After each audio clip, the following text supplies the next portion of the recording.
what we're about. Gosh, right, wait a minute, we're not sure what's happened there.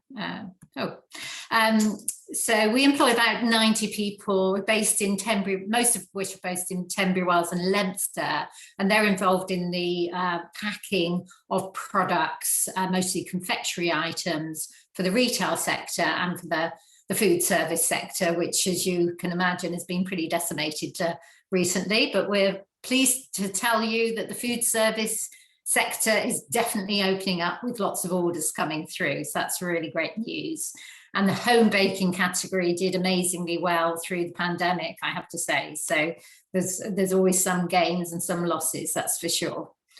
But the core of our business is actually involved in a sales and distribution organisation, and that's supplying confectionery ingredients and decorations to the industrial sector in business to business, industrial bakery, ice cream manufacturer, breakfast cereals, beverages, toppings, and inclusions into chocolate, for example, to name a few. And we now have sales offices as far away as Australia and in Germany as well. And we've been seeking over our years to grow with the largest customers, so global companies such as Mondelez, which is, I'm sure you all know, the owner of the Cadbury brand, Kellogg's, Nestle, for example, that have great global presence. And actually thrilled to reflect, as I was preparing for this, that we're now supplying into 39 different countries, from Australia, Thailand, Chile, India, and of course numerous European countries. But our biggest market is still very much UK and UK industrial bakeries. But as I say, global growth, because we supply a lot into UK already, for our strategy, very much the future is about our global growth. And that's where we're sort of working hard to progress.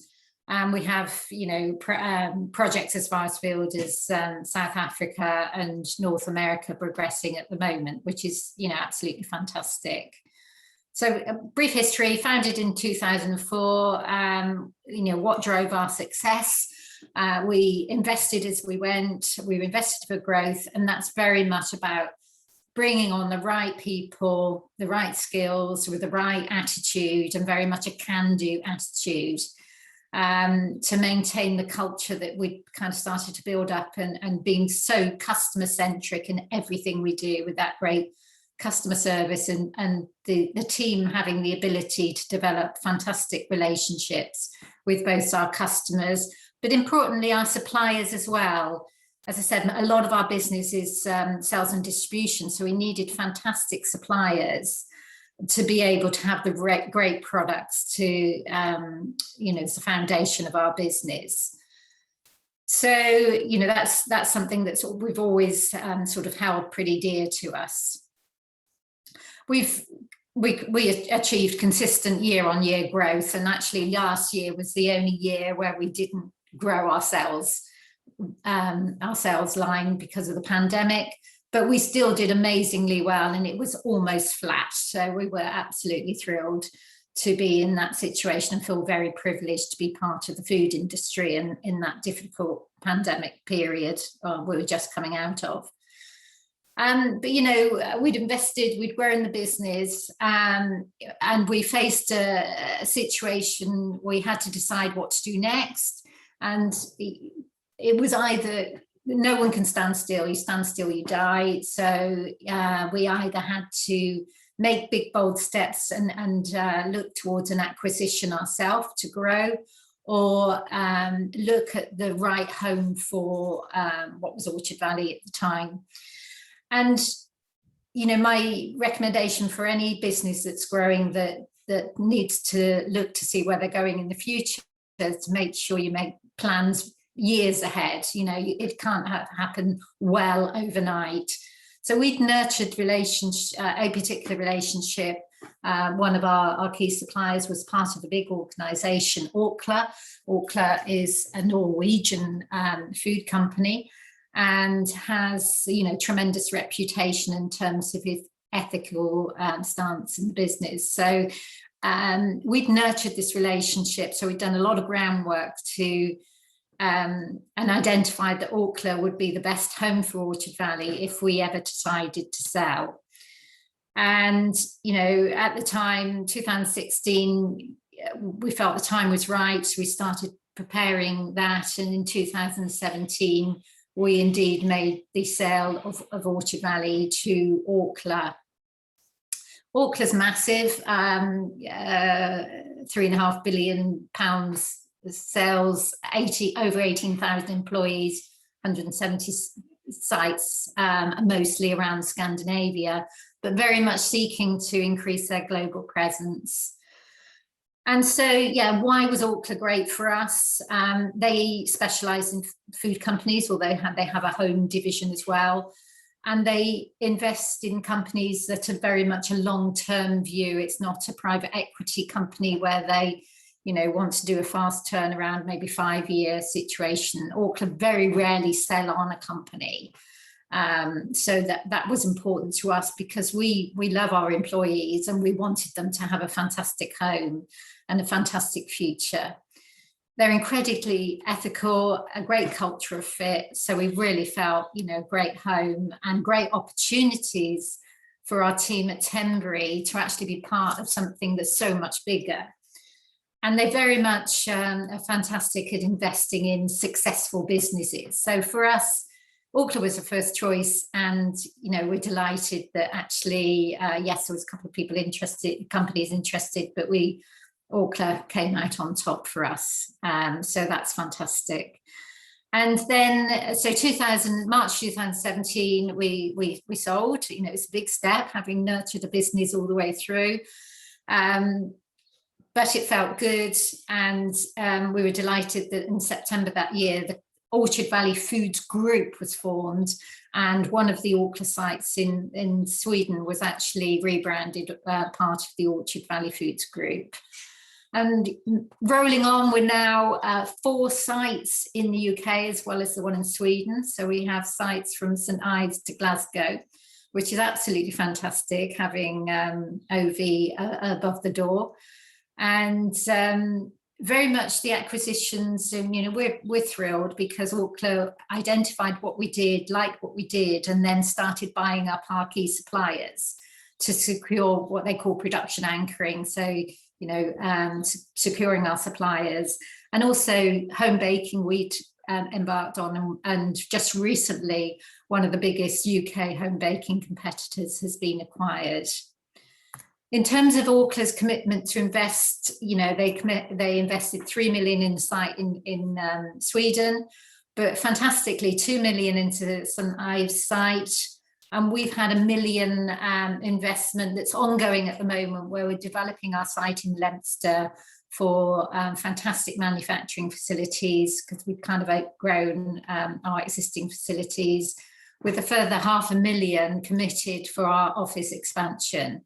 So in terms of delivering a fantastic, secure position for our UK team, we definitely have, and I'm thrilled at that.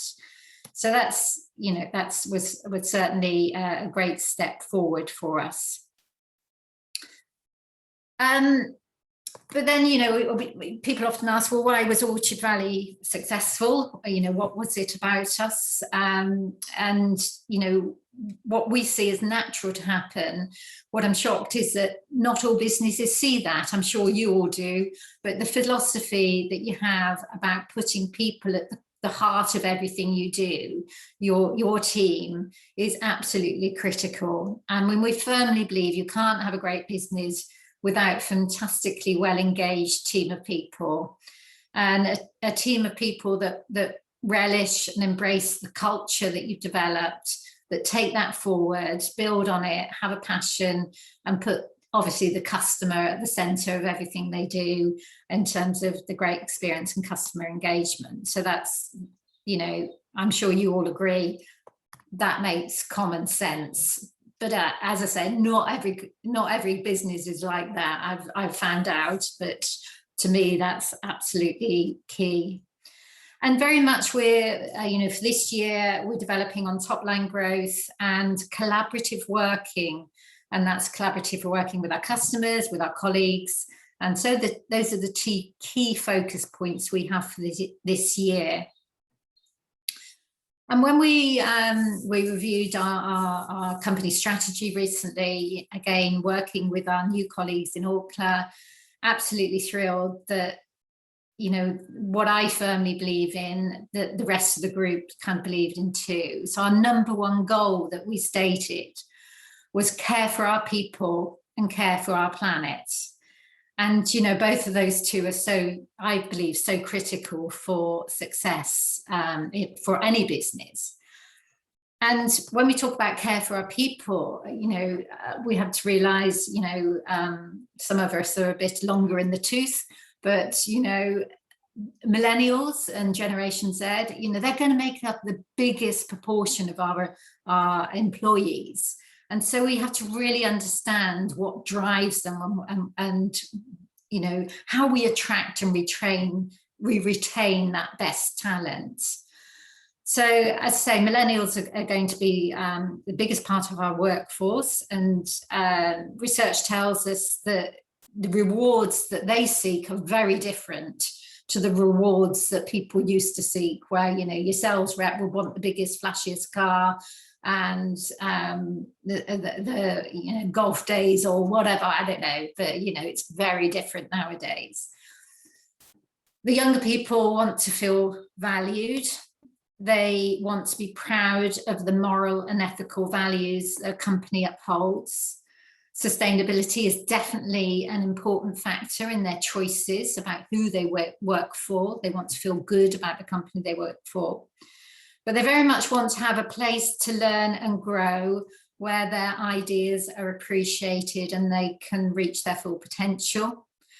I believe they want a leadership that is open, honest and fair. But again, really importantly, we spend so much time at work. They want to, and we all want to have a place where you can have a bit of fun along the way and have a really healthy work-life balance. So, I mean, at Orchard Valley, I always feel we've done quite well in, you know, when I hear people that join the business, even recently, and they say, oh, they absolutely love it. I mean, I can't tell you how proud I am when that happens. But at Orchard Valley, we've always sought to develop a lot of in-house talent. You know, we're based in quite a rural area in Tunbridge Wells, and some people there, you know, they've either got to travel a long way to work, but if they can find something on their doorstep is wonderful. So we've given young people you know, as many opportunities as we can to bring those in, either through apprenticeships or direct roles. And we have found that growing our own skills has been really helpful, because, you know, they're brought up with the culture. Bringing in people from that, you know, well established in other businesses, you think it's going to work out, but our experience is it hasn't worked out so well always, even though they've got on paper the experience, you know, and they should really bring a lot to us. It doesn't always work out so well. So developing our own talent has been absolutely critical. And, you know, it's fantastic to be able to give good opportunities to local people. And especially now we're part of a bigger group, those opportunities are even bigger. So we've aimed to provide an environment that empowers and promotes entrepreneurial traits. And again, another statement that we have within the business is a place for people to grow and to run with their ideas. And it's something that we want to expand on in the future about how we actually really support that. But as I say, Orkla we felt was such a fantastic fit for us. And that when we really looked into Orkla, their values are so aligned with ours. So a couple of statements I extracted to share with you. They're committed to making people happy, empowered and engaged. And they say we are committed to providing employees with a dynamic environment and countless opportunities to learn and grow. And I think that's fantastic. So a couple of the examples I thought that might be helpful to share with you is two things that Orkla have done recently that our team and myself have been involved with. The first one, our CEO and I must say the CEO of Orkla and the CEO of our division is Orkla Food Ingredients, are both so visible throughout the whole of the organisation, and so very grounded. And you know, I've had a call with the CEO. He wanted to meet various people, and you know, I've had a face-to-face call and a lovely informal chat. He wants, you know, wanting to know about what happens in all these businesses that are part of the group, which is fantastic. So one of the newer ideas that he had personally was to develop a junior board. So this is actually people that are under, he set the age of 32, but under 32. And if you imagine there's over 18,000 employees, so to select 14 places, there's quite an extensive nomination and interview process. The candidates have to put videos forward and be interviewed by the CEO. I'm absolutely thrilled because one of our team is one of those 14 people, which is absolutely fantastic. And so that group of people have been meeting, you know, helped and directed and with meetings with the CEO and the vice chairman. And already what's fantastic, they're really listening to the young people. And two of the things that they've put forward have been taken forward to the highest level through Orkla HR. One of the ideas they put forward is the fact that the young people want to be moving and gaining new experiences. And therefore, you know, people often chop and change jobs every couple of years. But because Orkla's a big organisation, but it can happen in smaller organisations, giving opportunities where it's not frowned upon to be looking for another job, but to do that within your own organisation is one of the things they're really going to seek to promote, which I think is a fantastic idea. So it might be a sideways move, it might be a different area that somebody wants to work in, or a different product range to give a broader experience. So that's something they're just starting to roll out. They've also separately developed emerging leaders program. And within that emerging leaders program, they have mentors, and the mentors are senior people, again, from CEO down, and MDs, for example. And I was privileged to be asked to be one of the mentors. But the junior board actually put forward that this mentorship program would be fantastic for a broader range of people to help them learn from more experienced people and gaining those sort of skills. And again, that's the second thing that's being rolled out from the junior board. The emerging leadership program is a similar thing, but it's a training program. And again, just a handful of people have been put forward for that. So again, I think it's fantastic, the opportunities. And the other area, as we've just touched on, sustainability, you know, of course, it's right for the planet, but it's also right for our businesses as well. And I think we're all realizing this. And it's certainly right for retaining employees and attracting attracting customers. You've got to remember that our customers, those millennials and Generation Z, are going to be their employees as well. And they all want to work with people they feel good about. And having a strong sustainability stance, I think, is going to be so important for the future. And I think we all need to do a bit more on that area. We're just kind of early stages of trying to advance our own sustainability program.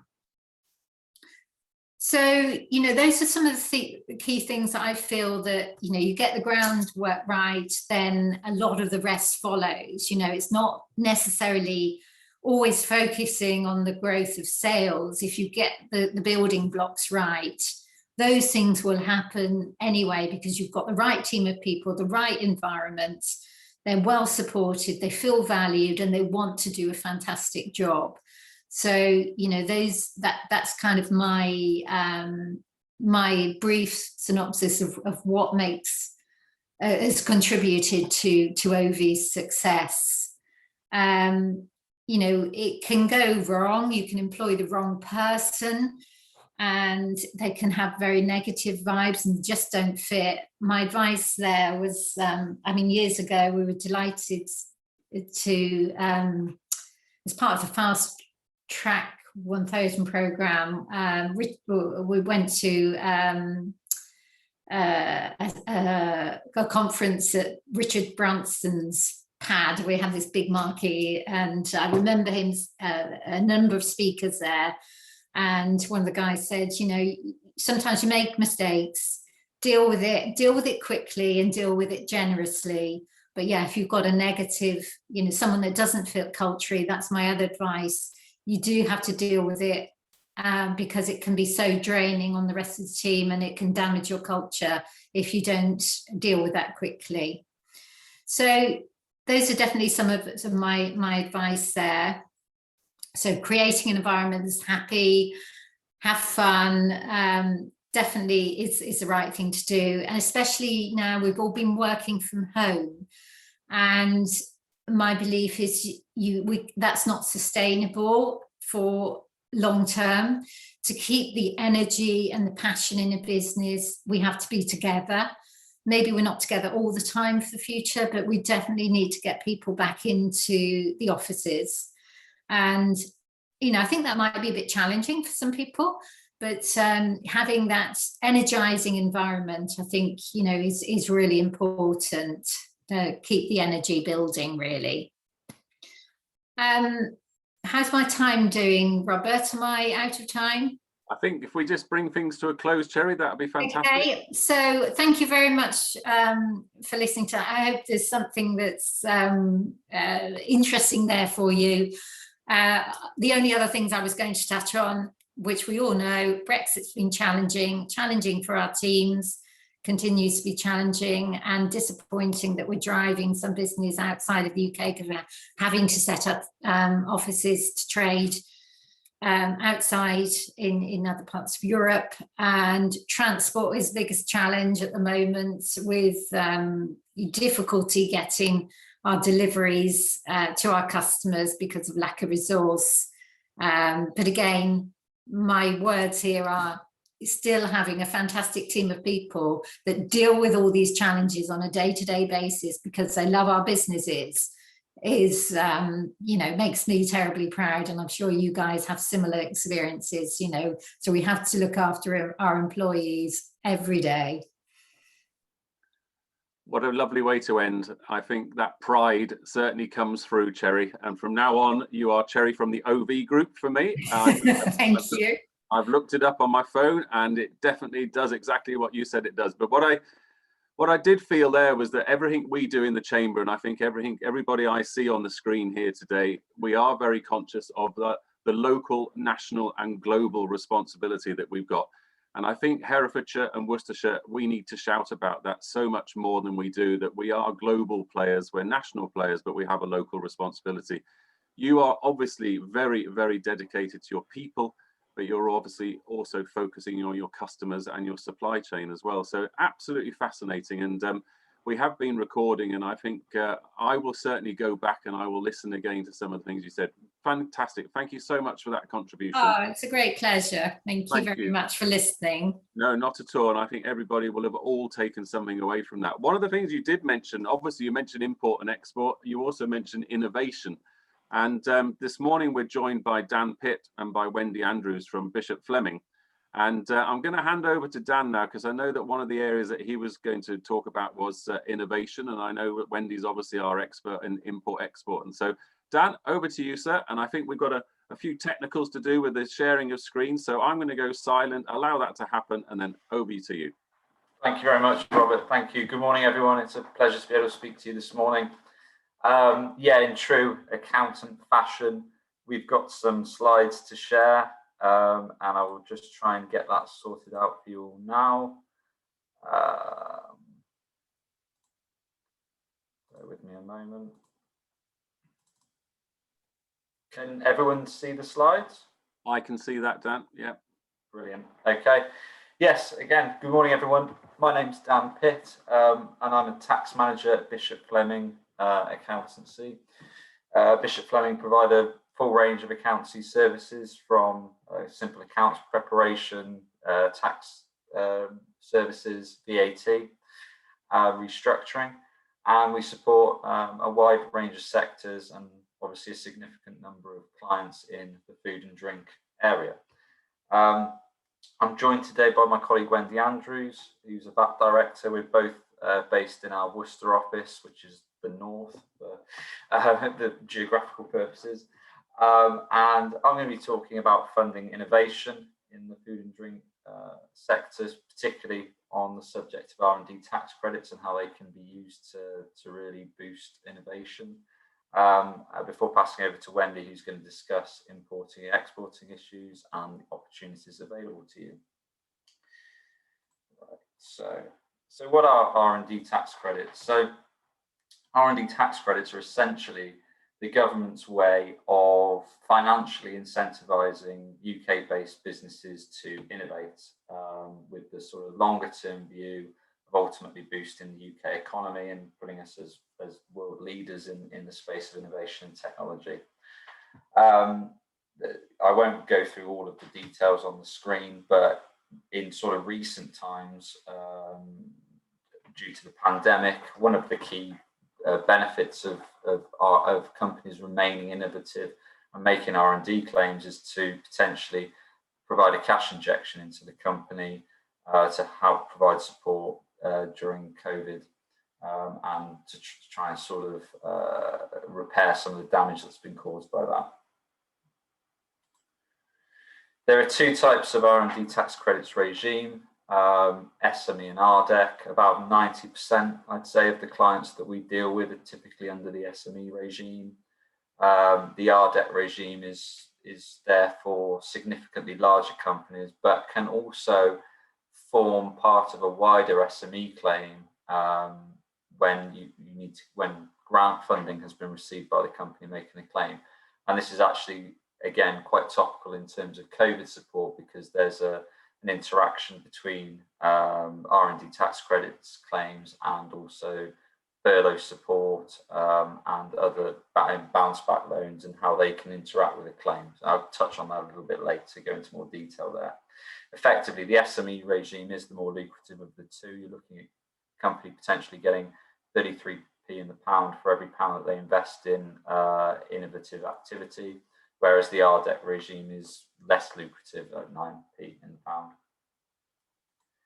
So what is a qualifying activity? So initially, a business will have a problem or a challenge that has a technological sort of underpinning to it.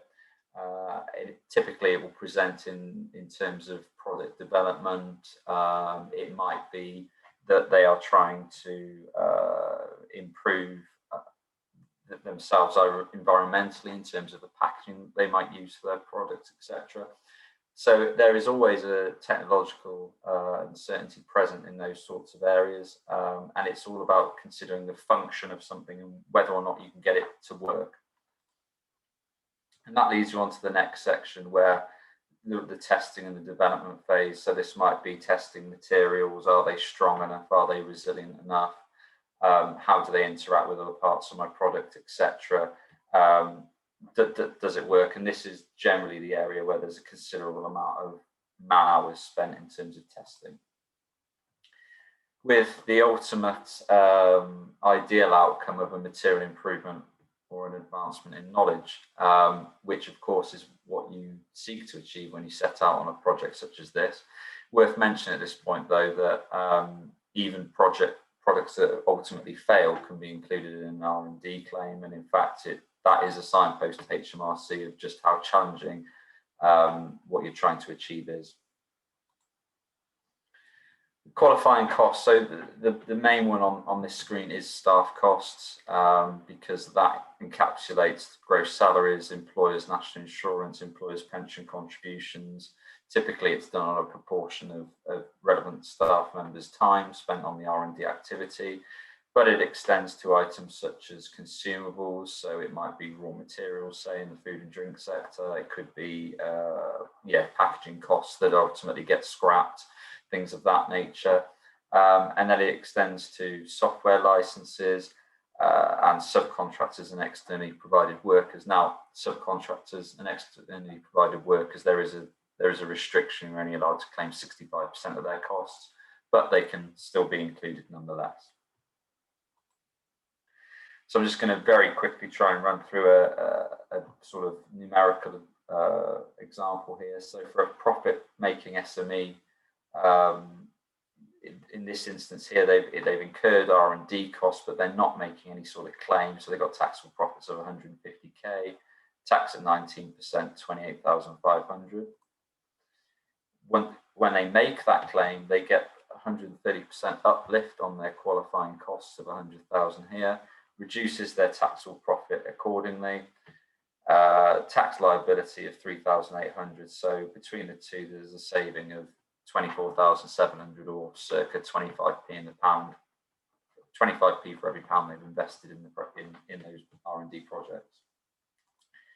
And the benefits aren't just limited to profitable companies. Loss-making companies can make claims and surrender losses to HMRC and provide a cash injection of the losses that they sell to HMRC. So again, in this example here, this company is making a loss of 140k before tax. They've again incurred £100,000 of R&D qualifying costs. And then when they make the claim, they increase their losses by the same amount. And then they're then able to sell, you're restricted to the lower of your losses or your enhanced expenditure, which is the 100 plus the 130. So in this example, they're actually surrendering £230,000 of losses at 14.5p in the pound, and they're recuperating 33,350. So it's quite a nice way of getting cash back into the company. One of the sort of trickier, more technical areas of R&D tends to stem around its interaction with grant funding, because R&D is considered state aid. So as such, it has an interesting interaction with other forms of state aid, such as grant funding, such as furlough support from the government. The real key takeaway here is that if your companies receive grant funding, it absolutely does not preclude you from making an R&D tax credit claim, but it needs to be carefully looked at, and it needs to be managed in terms of making sure that if your company is already an SME, making sure that you can claim as much as possible under the SME regime rather than the less lucrative RDEC regime. As you can see, there's a few different ways in which you can fall into the RDEC regime having received grant funding. So it's trying to avoid or position the claim as much as possible to make sure that you get the maximum benefit. Whilst I'm on this slide, I'll also touch on COVID-19 and furlough payments in particular, because furlough payments, obviously a condition of companies receiving furlough payments was that the employees that the furlough related to could not be performing any work of any kind in the company at that point in time. So that needs to be factored into R&D claims, certainly in terms of when you're looking at the amount of time employees are spending on certain projects. And in fact, this is an area that certainly I've seen other advisors not be quite alive to just yet. But it is an area that HMRC are all over. So that's an important point to be aware of. So yes, a lot of common myths around R&D claims in terms of typically we find that clients set the bar extremely high in terms of what they might consider R&D to be, and therefore what HMRC's perception is. And actually we tend to find that the HMRC's expectations are actually considerably lower than what a client in a given area might consider. So yeah, again, these are all myths. None of these are true. Some of these we've dispelled today, for example, around grants and not seeing any benefit if you don't pay any tax. But if these are, these have come up before in thought processes, or you've been advised on any of these things already by other advisors, then please do reach out to me and have a conversation about it. I thought I'd just include some food and drink specific examples, and actually a number of these are real life examples of our other clients, how they've made claims on and what sort of areas they've made it on. So as you can see, a lot of it is sort of product development, and it tends to be, a lot of it tends to be driven by particularly environmental factors on the packaging side. We've got plastic packaging tax coming in a year or so. Challenges and additional costs that you may face will no doubt drive the incentive to innovate and to look at what you're doing and ask, can we do it better? Can we do it in a different way?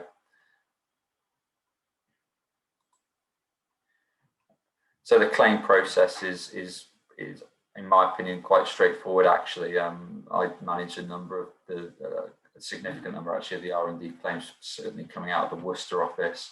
And in the first instance, we're always keen to engage with businesses, to talk to them, to talk to technical staff, to understand what the basis of a claim might be and how we can assist in that way. We try to form a considerably bigger relationship than that. Obviously, we'd like to provide more services than just that, but by the same token, we can also work with clients who are actually quite happy with their current advisors, and we can just complete the R&D claim work for them in the case where their current advisors perhaps aren't comfortable in doing so. We've got a really snazzy R&D hub on our website. So if you want any sort of high level details and a bit more information based on this presentation, then please do check that out. There's a hell of a lot of detail on there. Alternatively, please do reach out to me. My contact details are actually later on in this presentation. And at that point, I'll hand you over to my good colleague Wendy. Thanks very much, Dan, and good morning, everyone. So yes, asked to talk about import-export for food and drink, and obviously, as Tom and Cherry both mentioned, that the key area, I think, for this at the moment is the consequences of the UK leaving the EU on the 31st of December and the new world that we're in, especially in terms of trading with the EU. And I just thought 3 points really about why I think food and drink businesses have been particularly affected by the Brexit changes.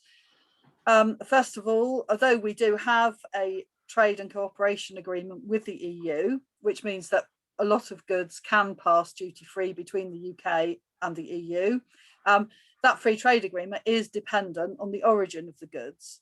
And if goods fall outside the free trade agreement as a result of their origin, then they'll be subject to duty. And in the environment of food and drink, those duty rates are extremely high.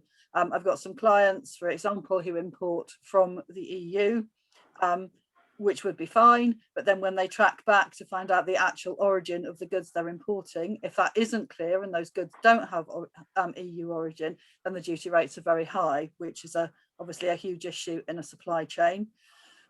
Second specific food and drink issue is the extent to which additional documents, inspections, etc. are required for food and drink products entering the EU.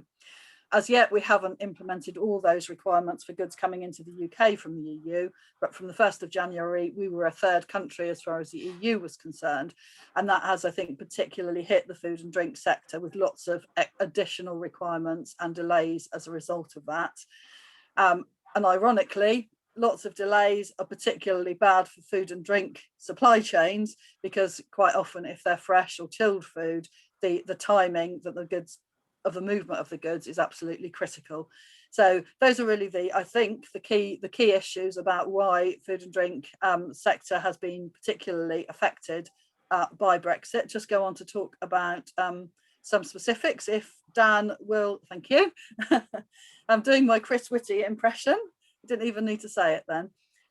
So first of all, just talking about exporting food and drink from, well, I was going to say from the UK to the EU, but I should just mention the issue around Northern Ireland. I'm not going to talk about it in detail, but I'm sure you'll be very aware of it if it's affecting you.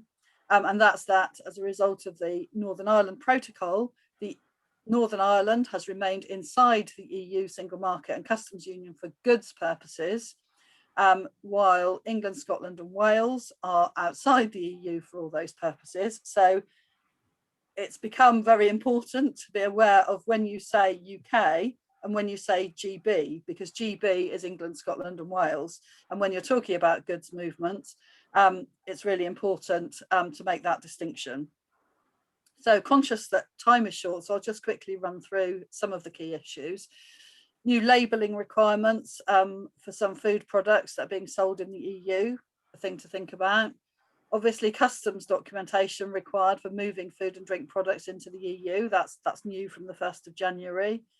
As I mentioned before, the requirement for SPS inspections on food products before they can be imported into the EU, and that's been one of the things that's caused huge problems, particularly for some fresh food suppliers. Question of who's the importer. If you're selling to the EU, who's going to be responsible for importing the goods? I'd kind of assumed before the 1st of January that would always be the buyer of the goods in the EU. But commercially, what seems to have happened is that a lot of EU buyers have pushed that responsibility back to their UK GB supplier and said, you want to sell to us, you need to get the goods into the EU for us. So that's been a pressure. And as Sherry mentioned, to resolve some of the supply chain complications that arise, particularly for GB businesses kind of distributing goods around the EU in a slightly complicated way, then actually it has become necessary to consider whether you need an EU company so that you can hold some stock in the EU and distribute it within the single market and the customs union. So that's obviously a big change for some businesses who might not have done that in the past. Quickly, I was going to mention the import one-stop shop. That's mainly for anyone who's selling goods B2C into the EU, less prevalent in food and drink, I think. If you are selling B2C goods under 150 euros into the EU, then you do need to think about the import one-stop shop. Plenty of information out there if you need to do that. Next slide, please. Thank you. And then conversely, as I said, importing food and drink from the EU has also become a bit more complicated since the 1st of January. As I said before, looking at the origin of the goods, even though they're physically coming from the EU, you'll need to be able to certify that they're of EU origin, because potentially if they aren't, they'll be subject to literally sky-high levels of duty in some cases. So that big area there for some businesses. HMRC in the UK have delayed the beginning of full inbound customs checks on food products to between the 1st of October and the 1st of January next year. So that's a welcome pause, but it's definitely something to be aware of if you are bringing food products in from the EU. And the last point on importing is if you import products from not just the EU, but the whole of the rest of the world, and those products are subject to VAT import. Obviously, a lot of food products will be zero rated, but standard rated imports are subject to postponed VAT accounting now. Again, probably something to go away and look up, but it does mean you won't have to pay VAT up front and then claim it back. There's a new process that means that you can just account for that VAT on your VAT return, which is a welcome change and one that hasn't received a huge amount of publicity. I have to say it's got a bit lost in the fog of all the other stuff that happened on the 1st of January. Next slide, please, Dan. And then just to complete the picture, because I guess an obvious thing for people to be thinking about is trading with the EU's got a bit difficult. Do we need to look at the rest of the world? Obviously, I think that's a tricky one because of the nature of food and drink products. It's more difficult to send them to Canada or Australia or the Far East. But for some businesses, it's definitely a market to be thinking about. So just a couple of things. If you're importing from the rest of the world, then potentially the person who's selling to you might not be eligible for free trade. So you might have significant customs duty on product that's arriving in the UK. And there is an SBS inspection regime in place for food products that are coming from the rest of the world, currently not for the EU, but yes, for the rest of the world. So those are the kind of things, if you're thinking of buying from outside the EU, kind of things to take into account, make sure you've sorted out. And then from an exporting perspective, again, if you're exporting your food products around the world, just a couple of key things to think about will be what the local labelling and packaging requirements are in those locations, and what costs in terms of customs duty your customers in those rest of the world locations are likely to face. So quite a few things to think about, and I've very quickly whizzed through. I mean, there's certainly information on our website, and obviously the Chamber have lots of information, plus your contacts at the Chamber, I'm sure, will be happy to talk about things with you. And then I have one final slide. And that's another food and drink related issue, which I just thought I'd mention because it's important to be aware of it, and that's the reduced rate of VAT, which was introduced as one of the COVID sort of relief measures, and it relates to hospitality, accommodation and attractions. So hospitality is cafes, restaurants, anyone selling catering or hot takeaway food and non-alcoholic drinks is eligible to use the reduced VAT rate, which is great. I mean, I think it's been really good for businesses, but it is going to get a little bit complicated because they're phasing back in the 20% rate. And I've just put the key dates in there to remember. If you're charging VAT at 5% at the moment, you can continue to do that until the 30th of September. But from the 1st of October, you'll have to use a 12.5% VAT rate until the 31st of March, from when you will revert to the normal 20% rate. So what I'm saying to any businesses affected by this is you have to think really carefully. One rate change is complicated. 3 rate changes in rapid succession is very complicated. So it's really important, if this affects you, to make sure you're looking carefully at the time of your supply and at the tax codes you're using for your income to make sure that you're dealing with that properly. That, I think, is all I had to say. Not sure if there are some questions. That's great. Thank you, Wendy. Thank you, Dan. Dan, if you could stop sharing, then we'll be. Oh, there we go. There's the money shot. Everybody, make sure you take a photo after that one. But actually, if you just stop sharing, we will be. Stop sharing, Dan. There you go. Look at that. So everybody's back in the room. General questions, anybody? We are a little bit running over, but we did start a little bit late, so apologies for that. If you any questions that have come up? We've had some great chat, and it looks as if there's been some great work being done in that chat with question and answers already.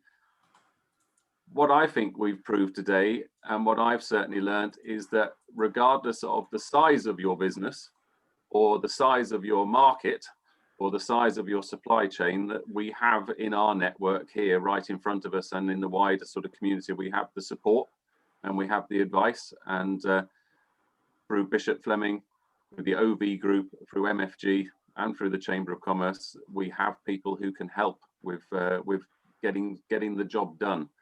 And there's lots of thanks coming in through various people there. So I've just put, sorry, Robert, I've just put a link in the chat to the HMRC guidance on postponed VAT accounting. It's not the ultimate answer on everything, but it's probably quite a good starting point. But happy to chat to anyone who wants to about the details. That's great stuff. Thank you, Wendy. That's great.